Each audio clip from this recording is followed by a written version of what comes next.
seperti barang yang jatuh bagi Barsisa dan Bal'am ibnu Ba'urah. Ini soleh kali, taat kali, tapi matinya kafir. Mereka itu terperdaya juga sama setan. Nauzubillahi min dzalik. Ada riwayat menyebutkan hikayat bahwasanya Barsisa adalah baginya 60.000 anak muridnya, 60.000 muridnya. Ustadz Supriyadi berapa muridnya? 1, 2, 3, 10, 20 lah paling. Jauh kali ya bedanya. Jauh sama Syekh Barsisa. 60.000. Kalau dikumpul jadi satu, mana 60.000? Satu tanah lapang Merdeka ada. Sekitar gitulah ya. Masya Allah. Segitulah mereka. Dan adalah mereka itu berjalan di atas hawa dengan berkatnya. Bisa terbang, jalan di atas hawa udara. Berarti terbang mereka. 60.000 muridnya ini bisa terbang berkat gurunya. Bukan kehebatan muridnya, karena kehebatan gurunya. Berkah gurunya akhirnya dibikin Allah Ta'ala, muridnya itu bisa terbang. 60.000 bisa terbang. Ibu, jangankan ibu, saya pun tak bisa terbang. Cemana pula nak memberikan berkat ibu bisa terbang? Bisa, tapi naik pesawat. Naik pesawat terbang. Jadi sekelas ini, rasa-rasanya andai kita hidup di masa Syekh Barsisa dengan muridnya yang sebegitu itu, kalau muridnya aja bisa begitu, gurunya kayak mana pula lah karomahnya. Itu kan karomah gurunya itu, berkat gurunya muridnya bisa begitu, kayak mana pula lah gurunya. Luar biasa. Kalau sudah seperti itulah gambaran di kepala kita, ala rasa-rasanya husnul khotimah lah ini Syekh Barsisa ini, apa pula, enggak lah, enggak akan mempan lah, tergelincir dibikin setan, enggak lah. Dia saja luar biasa begitu ilmunya, luar biasa amal solehnya, sampai muridnya begitu banyak, semuanya dapat keberkahannya, bisa terbang di udara. Enggak bakalan lah tergelincir. Kan yang di benak kita itu rasanya seperti itu. Tapi apa yang terjadi? Maka mati ia atas kafir. Nauzubillahi min dzalik. Ternyata matinya kafir juga. Lah kalau sekelas Syekh Barsisa yang punya murid 60.000 dengan keberkahan Syekh Barsisa bisa terbang di udara, itu pun masih bisa matinya mati kafir. Lah kalau kita gimana? Kita gimana? Inilah yang ditangiskan itu, inilah yang ditakutkan itu, inilah yang diharapkan, semoga selamat kita darinya.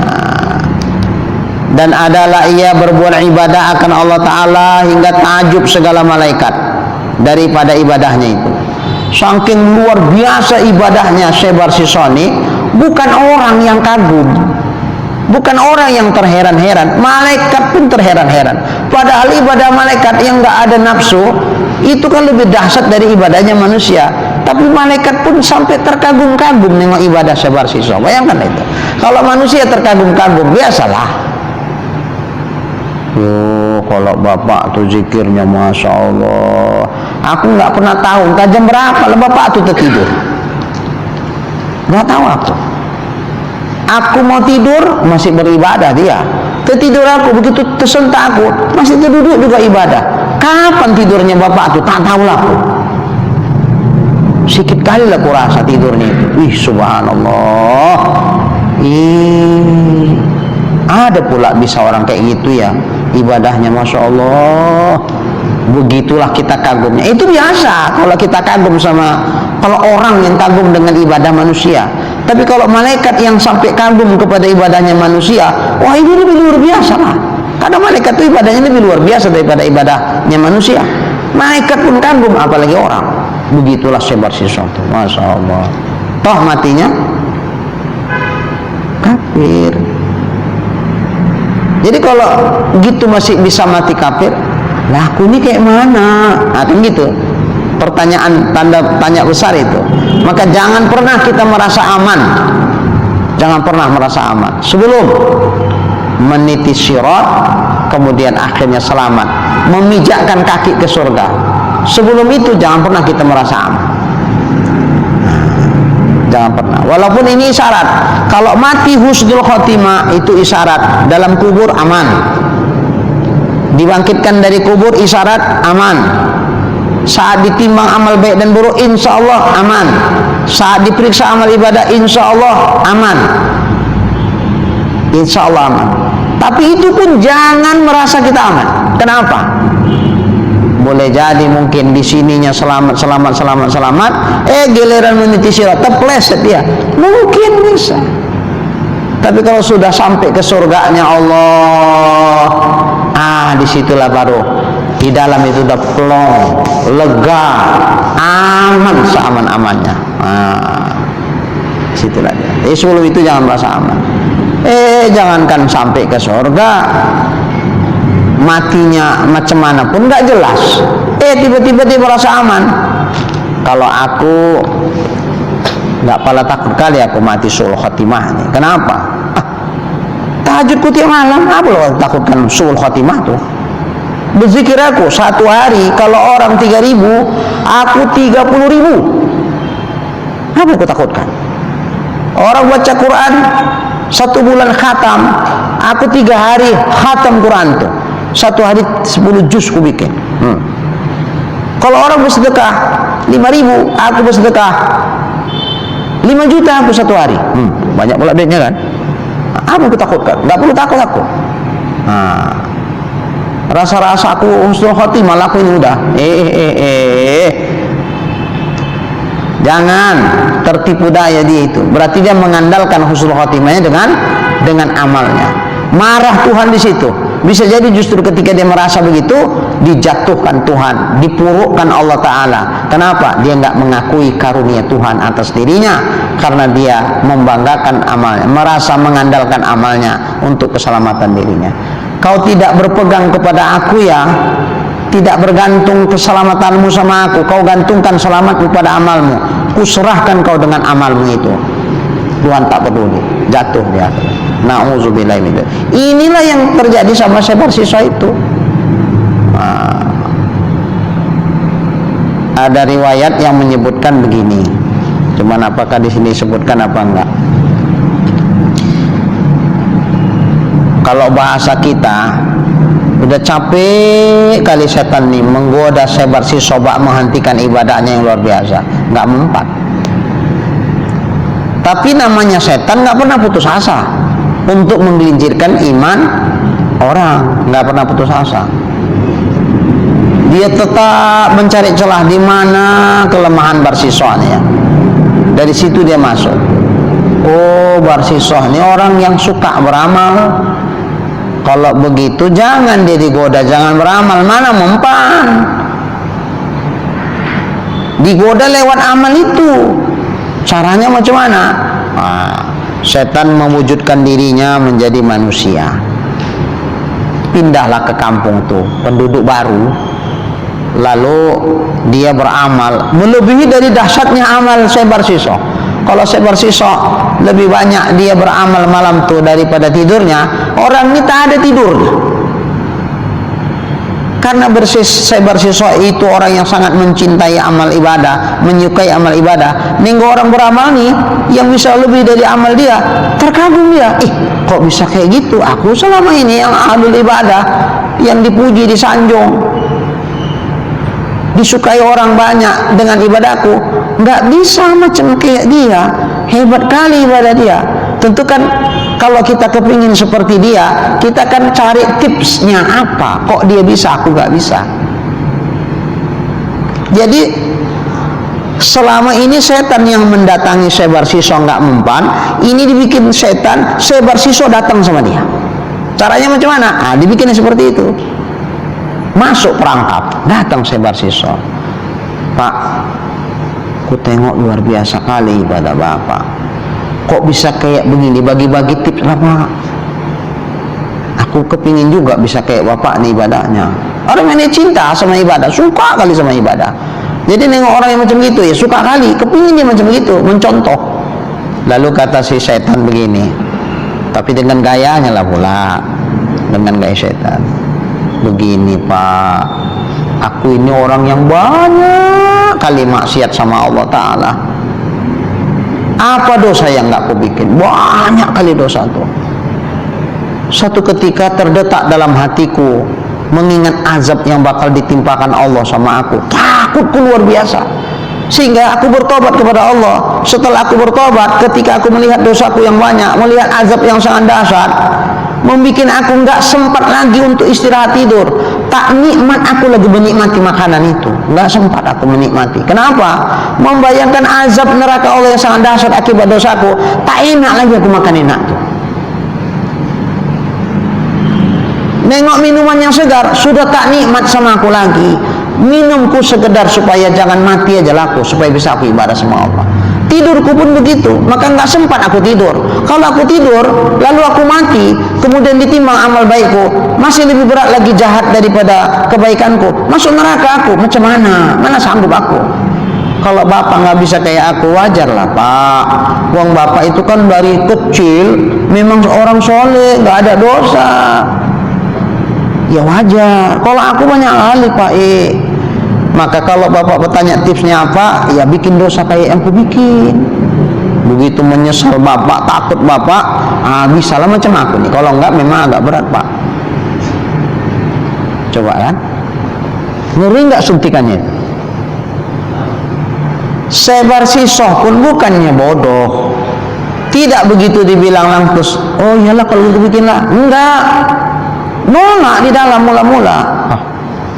Masa pula bikin dosa, sementara dosa dilarang Allah Ta'ala. Enggak lah, dia pulang.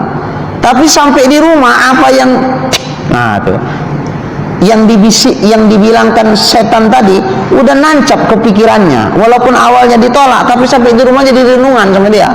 Dipikir, dibolak-balik sampai akhirnya betul juga, pakai juga, betul juga yang dibilang bapak itu. Memang iyalah. Orang kalau sudah merasa banyak dosa, kemudian dia tobat, itu kayaknya menyesalnya luar biasa.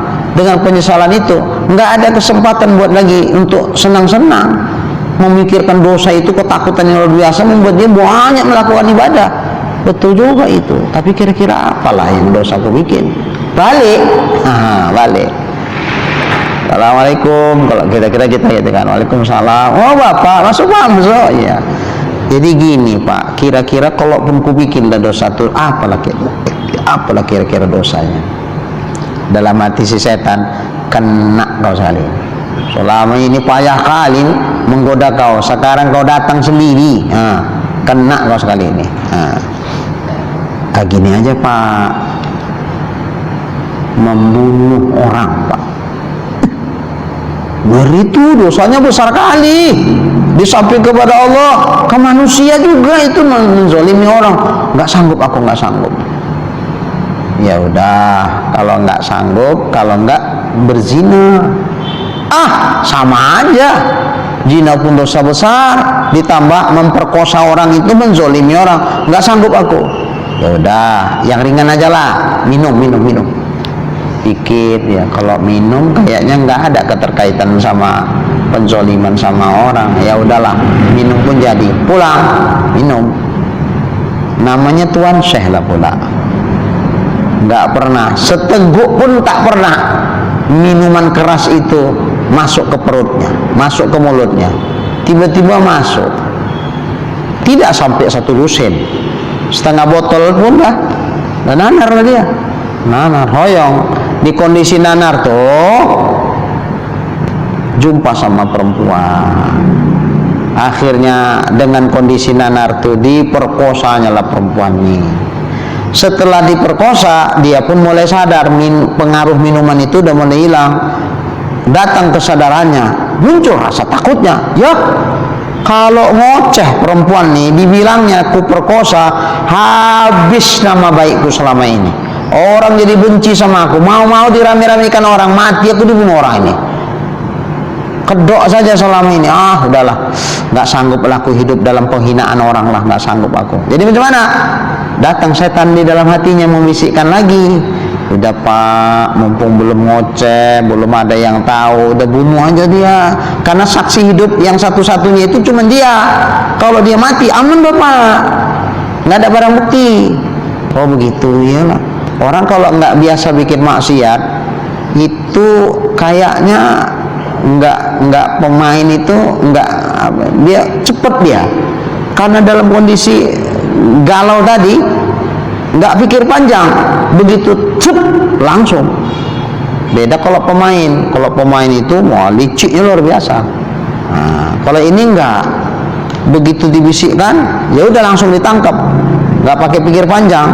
Nah, kemudian akan dibunuh, mati. Akhirnya tiga ya. Tadi ditawar suruh bunuh nggak mau, takut dosanya besar. Suruh berzina masih takut, dosanya besar. Minum dianggap lebih kecil, dipilih. Ternyata dengan sebab itu semua terbikin. Nah, habis itu baru iblis membuka-bukakan rahasia dia lah, membukakan rahasia dia. Ceritalah dia ke orang begini. Itu nampaknya aja itu Barsisoh tuh begitu, tapi sebetulnya kedok dia itu udah memperkosa perempuan, dia bahkan dibunuhnya perempuan itu. Masa iya?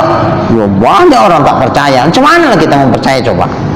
Jangankan sekelas Barsisoh, zaman gini aja kalau ada ustadz yang selama ini ceramahnya bagus segala macam, pengajarannya bagus segala macam, tiba-tiba ada halah ustadz itu sebetulnya begini, kita aja nggak tahu dia itu begini, marah kita. Kau jangan memfitnah ustadz tuh ya, barangan kau gitu. Walaupun itu betul, kita bela habis-habisan karena kita nggak tahu kebetulannya bahwa dia betul melakukan itu, kita nggak tahu. Makanya kita anggap ini fitnah, padahal memang betul. Misalnya kita bela habis itu ustaz tuh. Begitulah di zaman itu dibela habis Barsisoh tuh. Tapi setan juga nggak kalah akal. Ya kalau nggak percaya kita buktikan, ayo korek kuburannya, dikuburkan di sini. Ya setan tahu aja lah dia kan. Dikorek betul, terbukti. Wah, mengamuk lah orang. Barang bukti sudah ada.